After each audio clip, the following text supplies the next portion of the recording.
حکومت تاجیکستان برای شمارش اهالی کشور تا سال 2020 یک کمیسیونی ویژه تأسیس داده است.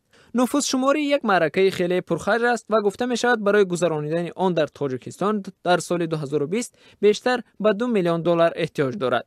تاجیکستان برای گذراندن این معرکه از سازمان‌های بین‌المللی به خصوص بنیاد نفوس سازمان ملل پول دریافت می‌کند، اما خود کشور نیز عهده‌دار است تا 15% خرج نفوس شماری را از بودجه پرداخت نماید. تاجیکستان مثل هر کشور دیگری عضو سازمان ملل متحد وظیفه‌دار است که در 10 سال یک بار معرکه نفوس شماری را برگزار کند. نفوس شماری اخیر در تاجیکستان سال 2010 صورت گرفته بود که طبق نتایج آن اهالی کشور از 7 میلیون و 562 هزار نفر عبارت بود. سازمان ملل متحد پیشگویی می‌کند که اهالی تاجیکستان تا سال 2100 به 18 میلیون نفر خواهد رسید.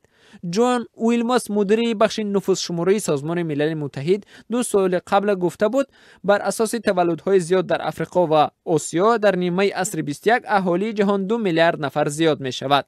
طبق یک پیشبینی که حکومت تاجیکستان تصدیق کرده است و فعالیتش را تا 2 سال آینده بر اساس همین پیشبینی تنظیم می‌کند، اهالی کشور در سال 2019 به 9 میلیون و 245 هزار نفر خواهد رسید. عبدالولی قولوف رهبر ریاست دموگرافیا و امور اجتماعی آژانسی آمار در یک صحبت با رادیو آزادی گفته بود که هر سال اهالی کشور 2.3 و یا 2.4% افزون می شود و این نشانداد در میان کشورهای پساشوروی بلندترین است. او گفت به حساب میانه هر یک زن در تاجیکستان 4 فرزند به دنیا می آورد. افزایش با سرعت اهالی حالا تاجیکستان را به یکی از کشورهای جوانترین دنیا تبدیل داده است. 3 میلیون نفر از اهالی تاجیکستان شخصانی از 1 تا 14 ساله را تشکیل می کنند. سال گذشته اهالی تاجیکستان 8 میلیون و 551 هزار نفر حساب شده بود.